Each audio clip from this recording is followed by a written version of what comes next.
আসসালামু আলাইকুম এভরিওয়ান, কেমন আছে আপনারা সবাই? আমরা আজকে সিসিএন এর কিছু বেসিক কমান্ড কেমনে ইউজ করতে হয়, কিভাবে আমরা রাউটার বসাবো, রাউটারের সাথে কনসোলের মাধ্যমে কিভাবে একটা বেসিক অ্যাড করবো এবং বেসিক কিছু কমান্ড বোঝার চেষ্টা করবো। আশা করি আপনারা আমার স্ক্রিনে দেখতে পাচ্ছেন। এটা হচ্ছে সিসিএন এর প্যাকেট টিচার সফটওয়্যারটা। তো বিগত ক্লাসগুলোতে বা বিগত অফলাইন ক্লাসগুলোতে আমি আপনাদের কিভাবে প্যাকেজটা ডাউনলোড করতে হয়, ইনস্টলেশন করতে হয় সেই প্রসেসটা দেখেছিলাম। এখন আমরা যে কাজটা করবো, এখানে থেকে কিছু কম্পোনেন্ট রয়েছে এই নিচের এরিয়াতে, সেখানে ডিফারেন্ট ডিফারেন্ট কম্পোনেন্ট কাজ করার চেষ্টা করবো, ঠিক আছে? এই যে দেখুন, আমি এখন এখানে ডিফারেন্ট ডিফারেন্ট অপশন রয়েছে। এখানের মধ্যে এই প্রথমটা রয়েছে, সেটা হচ্ছে নেটওয়ার্ক ডিভাইসের জন্য, সেকেন্ডটা হচ্ছে এন্ড ডিভাইসের জন্য, থার্ডটা হচ্ছে যে কম্পোনেন্টস এর জন্য, ফোর্থ নাম্বার হচ্ছে কানেকশনের জন্য। তো আমরা প্রথম এই তিনটা সেগমেন্টটা আগে দেখবো, ফার্স্ট সেকেন্ড এবং ফোর্থ নাম্বার সেগমেন্টটা দেখবো, বাকিগুলো এখন দরকার নেই। তো আমি কি করব, প্রথমে যেটা নেটওয়ার্ক ডিভাইস আছে সেখানে ডিফারেন্ট ডিফারেন্ট নেটওয়ার্ক ডিভাইস আছে, তার মধ্যে থেকে আমি কি নিব, রাউটার নিব, ঠিক আছে? যে কোনো একটা রাউটার নেওয়ার চেষ্টা করবো আমরা। যেহেতু ফার্স্ট সেশন, তো এর জন্য বোঝার জন্য 4331 এই রাউটারটা কি করতে নেওয়ার চেষ্টা করলাম। পাশাপাশি এই রাউটার যখন আমি কোনো কিছু কনফিগার করতে চাবো, তো কনফিগার করার জন্য আমার কি লাগবে, একটা ল্যাপটপ বা একটা পিসি লাগবে। তো ওটা নেওয়ার জন্য আমি কি করবো, অ্যান্ড ডিভাইস এটাতে যাবে, এখানে আমাদের ল্যাপটপ পিসি সব ধরনের অ্যান্ড ডিভাইসের কি রয়েছে, অপশন রয়েছে। আমরা কিন্তু শুধুমাত্র একটা পিসি নিব। তো আমরা কি করবো, পিসির সাথে রাউটারে কি করতে পারবো, একটা কানেকশনের মাধ্যমে রাউটারে কি করতে পারবো, আমি প্রসেসিং এ কাজ করতে পারবো, ঠিক আছে? ডিফারেন্ট ডিফারেন্ট কনফিগারেশন করতে পারবো। তো ওটা করার জন্য আমাকে একটা কেবল লাগবে। সো সে কেবল এরিয়াতে গেলাম, এই যে দেখুন কনসোল নামে একটা কেবল রয়েছে।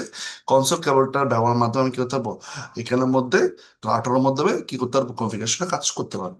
এটা করার জন্য আমি প্রথমত কেবলটা আমার পিসির একটা অংশ অ্যাড করতে হবে, সেটা হচ্ছে পিসির RS-232 যে পোর্টটা রয়েছে সেখানে মধ্যে আমি কি করবো, এটাকে অ্যাড করবো। এবং আমার রাউটারের একটা কি রয়েছে, কনসোল নামে কি রয়েছে, পোর্ট রয়েছে, সেখানে আমি ক্লিক করবো, ঠিক আছে? এটার মাধ্যমে আমি করতে পারবো, এটার মাধ্যমে আমি কি করতে পারবো, আমার পিসি এবং রাউটারের মধ্যে কানেকশন বিল করতে পারবো। আশা করি আপনারা বুঝতে পেরেছেন। এখন কনফিগারেশনের কাজ করতে হবে। কনফিগারেশনের কাজ করার জন্য আমি কি করব, আমার পিসিতে যাব, ডাবল ক্লিক করব। ডাবল ক্লিকের মাধ্যমে আমি পিসির যে ইনফরমেশন আছে সেগুলো আমি দেখতে পাবো। তার মধ্যে শুধুমাত্র আমি উপরে গিয়ে ডেস্কটপ যে এরিয়াটা আছে সেখানে ক্লিক করার মাধ্যমে ডেস্কটপ এরিয়াতে যাবো। এখানে ডিফারেন্ট ডিফারেন্ট সফটওয়্যার রয়েছে, ঠিক আছে? এখানে একটা পিসিতে যেসব সফটওয়্যার দরকার, টুকটাক বেসিক সফটওয়্যার গুলো এখানে রয়েছে। এখানের মধ্যে আমি কি করবো, টার্মিনাল যে অপশনটা আছে সেটা ক্লিকের মাধ্যমে টার্মিনাল অপশনটা খুলতে পারবো, এবং এখানে ওকে দেওয়ার মাধ্যমে আমি কি করতে পারবো, আমি রাউটারের মধ্যে প্রবেশ করতে পারবো। বুঝতে পেরেছে? তো এই যে টার্মিনালটা রয়েছে সেটা যদি আমাকে আমার ব্যক্তিগত ল্যাপটপে বা পিসিতে আনতে হয়, তাহলে আমি কি করব, পুটি নামে একটা কি রয়েছে, সফটওয়্যার রয়েছে, সেই সফটওয়্যারটাকে ব্যবহার করবো। বুঝতে পেরেছে? এটা হচ্ছে রিয়েল লাইফ সিনারিও, কিন্তু যেহেতু আমরা এখানের মধ্যে একটা এনভায়রনমেন্ট রয়েছে, সিসকো এনভায়রনমেন্ট রয়েছে, সেই সিসকো এনভায়রনমেন্টে আমরা টার্মিনালে ঢুকে কাজটা করতে পারবো। তো করার পরে এখানে মধ্যে প্রবেশ করার পর যদি আমি নিচে একদম নিচে আসি, তাহলে ও আমাকে অ্যাক্সেস করবে। তো ও আমাকে জিজ্ঞেস করলো, আপনি কি ইনিশিয়াল কনফিগারেশন ডায়লগ কি শুরু করতে চাচ্ছেন কিনা? আমি বলছি না, ইনিশিয়াল কনফিগারেশন ডায়লগ এখন আমি শুরু করতে চাচ্ছি না। তার জন্য আমি কি দেবো, নো দিব। কেন নো দেওয়ার মাধ্যমে আমি কি করতে পারবো, আমি একটা মোডে আসতে হবে, সেই মোডটাকে বলে ইউজার মোড, ঠিক আছে? তো নো দিলাম, নো দেওয়ার পর আমাকে পুনরায় অ্যাক্স করবে, press enter to get start. আমি আরেকবার এন্টার দেওয়ার মাধ্যমে কি করতে পারবো, ইউজার মোডে আসিয়ে দিতে পারবো। আসে যাওয়ার পরে এখান, এটা হচ্ছে ইউজার মোড। ইউজার মোডের সচরাচর তেমন কোনো কনফিগারেশন হয় না। তো ইউজার মোড থেকে আমাকে আরেকটা মোডে কি করতে হবে, শিফট করতে হবে। আমার সেই শিফটমেন্টটা করার জন্য আমি কি করতে হবে, এনাবল নামে কি রয়েছে একটা কমান্ড রয়েছে, সেই কমান্ডটাকে ইউজ করবে। ইউজ করার মাধ্যমে এখন যদি দেখেন ইউজার মোড কেমন বুঝবো, এই গ্রেটার দেন চিহ্ন মাধ্যমে বুঝতে পারবে কি এটা ইউজার মোডে আছে। এখন যখন হ্যাশ চিহ্ন চলে আসে, দেড় মিনিট হচ্ছে আমি রাউটার এখন কোথায় আছে, পেবলেস মোডের মধ্যে রয়েছে। তো এখন যখন তো পেবলেস মোডের মধ্যে রয়েছে, পেবলেস মোডের মধ্যে আমি কি করতে পারবো, কাজ করতে পারবো ডিফারেন্ট ডিফারেন্ট, লাইক মনে করেন পেবলেস মোডে আমি কি করতে পারবো, রাউটারটাকে রিলোড দিতে পারবো। রিলোড দিলাম, ও আমাকে কনফার্ম করতে বলছে, প্রসেস উইথ রিলোড, কনফার্ম করো। আমি ইয়েস। তাহলে ও কি করতেছে, আমার রাউটারটাকে রিলোড করতে পারতেছে। তার মানে কি, আমি প্রিভিলেজ মোডে গিয়ে সামান্য পরিমাণ টুকটাক কাজ করতে পারবো। প্রথমত রাউটারকে যদি আমাকে রিলোড করতে হয় সিএল এর মধ্যে, টার্মিনাল উইন্ডোর মধ্যে, তাহলে আমি এভাবে রিলোড করতে পারবো। পাশাপাশি আবার কোনো কিছু যদি আমার কি করা হয়, কনফিগারেশন করা হয়, ওই কনফিগারেশন গুলো আমি কোথায় দেখতে পারবো, প্রিভিলেজ মোডে দেখতে পারবো। এখন যেহেতু আমি প্রিভিলেজ মোডে আছি, প্রিভিলেজ মোডের থেকে আমি কোথায় যাবো, আপার সেগমেন্টে যাবো, মানে আপার একটা মোডে যাওয়ার চেষ্টা করবো। সেটাতে আমি কি করবো, এনামল গেলাম, দেন আফটার দ্য পেবলেস মোড। এখন পেবলেস মোড থেকে যদি আমাকে ফার্দার একটা মোডে যেতে হয়, সেটা হচ্ছে ইউজার গ্লোবাল কনফিগারেশন মোডে যেতে হবে। কোথায় যেতে হবে? Global configuration mode. Global configuration মোডে যাওয়ার জন্য আমি কি দিব? কনফিগ টার্মিনাল নামে একটা কি রয়েছে, কমান্ড রয়েছে, কনফিগ টার্মিনাল রয়েছে, সেটা ক্লিকের মাধ্যমে, এন্টারের মাধ্যমে কি করতে পারবো? কমান্ডটি ইউজের মাধ্যমে কোথায় যেতে পারবো? গ্লোবাল কনফিগারেশন মোডে যেতে পারবো। এখানে একটা জিনিস খেয়াল করবেন, আমি পুরো লেখাটা লিখতেছি না, আমি COMF লেখার মাধ্যমে ট্যাব ব্যবহার করার মাধ্যমে, আমার কিবোর্ডে ট্যাব বাটন রয়েছে, ট্যাব ব্যবহারের মাধ্যমে আমি কনফিগ ওয়ার্ডটা নিয়ে এসেছি।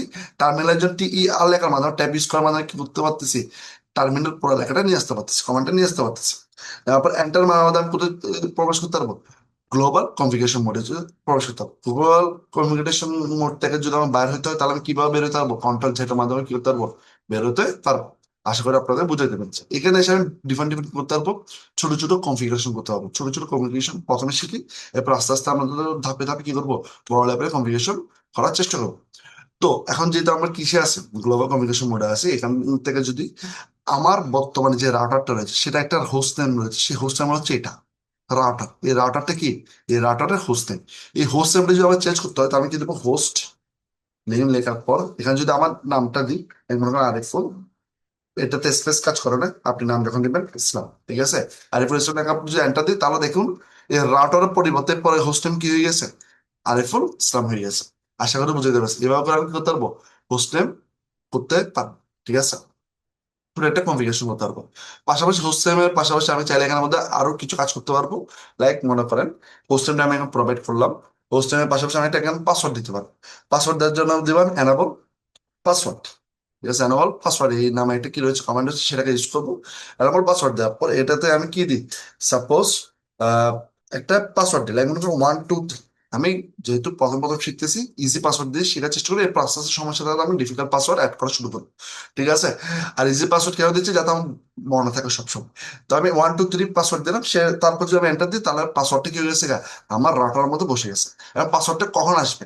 আমি একটা কাজ করি, আমি কন্ট্রোল যেটা আমাদের এখানে বের হয়, এন্টার দিই। তারপর যদি এখন কোথায় আছেন? প্রিভিলেজ মোডে আছে, কেমন বুঝবো? এই হ্যাশ চিহ্নটা দেখার মাধ্যমে বুঝতে পারবো যে আমি কোন মোডে আছি, প্রিভিলেজ মোডের মধ্যে আছি। আর এই কনফিগ হ্যাশ দেখার মাধ্যমে বুঝতে পারবো তো আমি গ্লোবাল কনফিগারেশন মোডের মধ্যে আছি। আমার প্লেবলেস অ্যাক্সেস মোডের মধ্যে রয়েছে। তো প্লেবলেস অ্যাক্সেস মোড থেকে যদি আমার কি করতে হয়, বের হতে হয়, তাহলে আমি এক্সিট নামে একটা কি রয়েছে, এক্সিট নামে একটা কি রয়েছে, আমার কমান্ড রয়েছে, সেই কমান্ডটাকে ইউজ করবো। ইউজ করার মাধ্যমে কি করতে পারবো? প্রিভিলেজ অ্যাক্সেস মোড থেকে আমি ইউজার অ্যাক্সেস মোডে ব্যাক করতে পারবো, ঠিক আছে? আমি ব্যাক করার প্রসেস দেখাচ্ছি। কন্ট্রোল জেড দিয়ে আমি গ্লোবাল অ্যাক্সেস মোড থেকে প্রিভিলেজ অ্যাক্সেস মোডে আসলাম।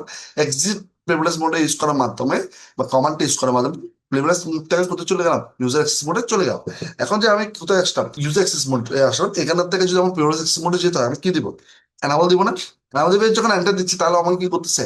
এটা পাসওয়ার্ড আস্ক করতেছে। কেন আস্ক করতেছে? বিকজ অফ আমি কনফিগারেশন এরিয়াতে গিয়ে দুইটা কাজ করেছিলাম। একটা হোস্টেল চেঞ্জ করেছিলাম, হোস্টেল চেঞ্জ করার জন্য আমার হোস্টেল কি হয়ে গেছে? আরিফুল ইসলাম হয়ে গেছে।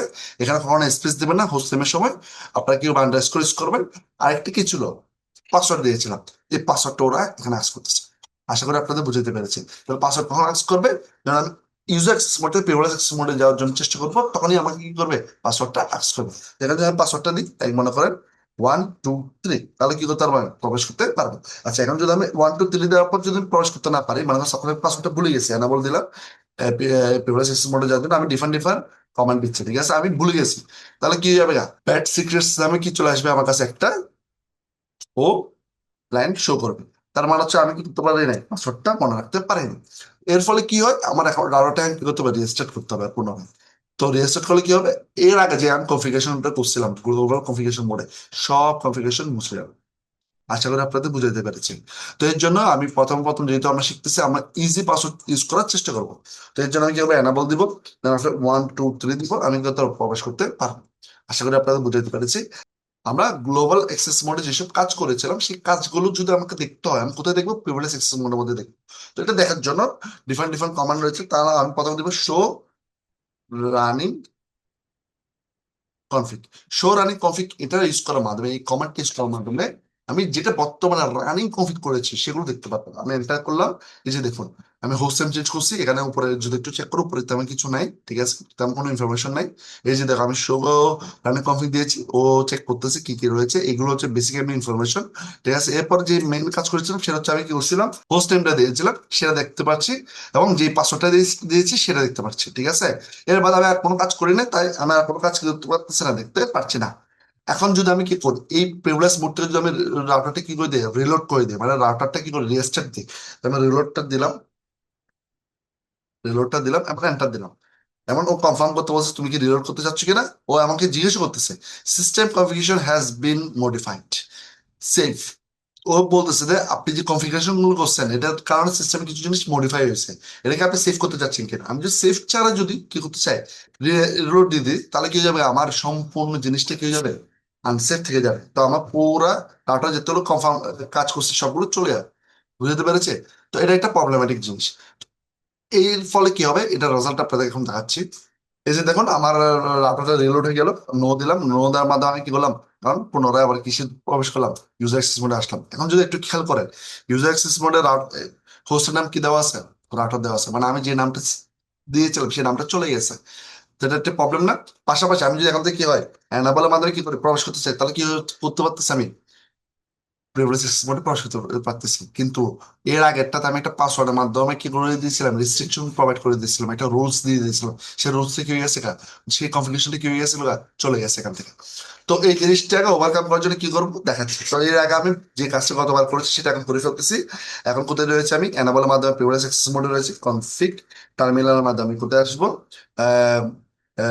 গ্লোবাল অ্যাক্সেস মোডে আসবো। দেন এরপর এখানের মধ্যে প্রথম কি দিব, হোস্ট নেম দিব, হোস্ট নেম কি ছিল, আর এই ফুল স্পেস দিব না, ইসলাম। দেন আফটার দ্যাট এখানের মধ্যে কি দিব, আমি একটা এনাবল পাসওয়ার্ডের মাধ্যমে, নাম্বার পাসওয়ার্ডের মাধ্যমে একটা পাসওয়ার্ড পাঠাবো। ঠিক আছে, এটা কি 1 2 3 দিলাম। এখন আমি একটা পাসওয়ার্ড পাঠাতে পারলাম, কন্ট্রোল যেটা আমাদের আমি কি করতে পারবো, প্রিভিয়াস মোডে যেতে পারবো, এক্সিটের মাধ্যমে কি করতে পারবো, বেরোতে পারবো। দেন আফটার চেক করতে পারবো আমি কি পাসওয়ার্ডটা আক্স করতেছি কিনা, আমার মধ্যে প্রবেশ করতেছে, হ্যাঁ আমার পাসওয়ার্ডটা আক্স করতেছে। তাহলে আগের মতো আমি যে কাজটা করেছিলাম সেই কাজটা করে ফেললাম। এখানে যে জিনিসটা হচ্ছে, আমার যে ইনফরমেশন গুলো কনফিগারেশন গুলো আমি বর্তমানে করতেছি সেগুলো হচ্ছে রানিং কনফিগের মধ্যে জমা আছে। এটাকে আমার স্টেটআপ কনফিগের মধ্যে কি করতে হবে, সেভ করতে হবে। স্টেটআপ কনফিগের মধ্যে কি করতে হবে, সেভ করতে হবে। সেভ করার জন্য কি করতে হবে, স্টেটআপ কনফিগারেশন মধ্যে আমরা জমা রাখার জন্য এখানে কিছু কমান্ড আছে। সেই কমান্ডটা কোথায় ইউজ করবো, প্রিভিলেজ মোডের মধ্যে ইউজ করবো। তো প্রিভিলেজ মোডে কি হয়, সেভের কাজগুলো হয়। যেমন এখানে যদি আমি কি লিখি, রাইট লিখি, কি লিখি, রাইট লিখি, তাহলে আমি কি করতে পারবো, রাইটিং এ কাজ করতে পারবো। এন্টার মাধ্যমে কি হলো, ও বলতেছে বিল্ডিং কনফিগারেশন। এর ফলে যে জিনিসটা হবে, বা রাইট লেখার ফলে আমার কি হলো, জিনিসটা এখন সেটআপ কনফিগারেশন মধ্যে সেভ হয়ে গেল। তাই সেটআপ কনফিগারেশন যদি সেভ হয়ে যায়, তাহলে যেটা শো রানিং এর মাধ্যমে দেখিয়েছিলাম, এই যে আমার শো রানিং এর মধ্যে ইনফরমেশন গুলো দিয়েছে মানে স্পেসের মাধ্যমে বা ইন্টারনাল স্পেসের মাধ্যমে, এগুলো সব দেখা হয়ে গেল। দেন আফটার আমি কি করতে পারবো, শো, কেটে দিই লাইন, শো স্টার্ট আপ কনফিগের মাধ্যমে ওখানেও দেখতে পারবো যে কি, যেসব আমি কমান্ড লিখেছিলাম সেগুলো কি করা আছে, ওখানে সেভ করা আছে। এর ফলে কি হবে, যদি আমি কি করি, এর ফলে যদি আমি এখানে কি করি, এখন মনে করো এখানে আমি যদি এখন রিলোড দেখিয়ে দিই, আমার যে পুরা রাউটারটাকে যদি রিলোড করি, কম করতে হলে আমি কনফার্ম করলাম, সমস্যা নেই, রিলোড পরও আমার যে দুটো কনফিগারেশন ছিল ওই দুটো কনফিগারেশন থেকে যাবে। কেন থেকে যাবে, কারণ আমি স্টার্ট আপ কনফিগারেশনের মধ্যে রানিং কনফিগারেশন যে কি ছিল, কমান্ড গুলো ছিল বা কনফিগারেশন গুলো ছিল, সেগুলো কোথায় নিয়ে আসছে, আমি এখানে নিয়ে আসছে বা সেভ করে রেখেছে। যার কারণে আমার কি হবে, যার কারণে আমার যে কনফিগারেশন ছিল সেই কনফিগারেশন পুনরায় থেকে যাবে। এই যে দেখুন এখন বর্তমানে আমার হোস্টেমটা থেকে গেছে। দেন আফটার আমি এনাবল দিলাম, ও আমাদের কি জিজ্ঞেস করবে, পাসওয়ার্ড জিজ্ঞেস করবে। এইভাবে করে আমরা কি করতে পারবো, বেসিক কি করতে পারবো, কমান্ড ইউজ করতে পারবো। তো আশা করি আপনারা এই পুরো ক্লাসটা বুঝতে পেরেছেন। এই জিনিসটা একটু প্র্যাকটিস করবেন, ইনশাআল্লাহ নেক্সট ভিডিওর মাধ্যমে আমরা ফার্দার কনসেপ্ট বুঝতে চেষ্টা করবো। ধন্যবাদ সবাইকে।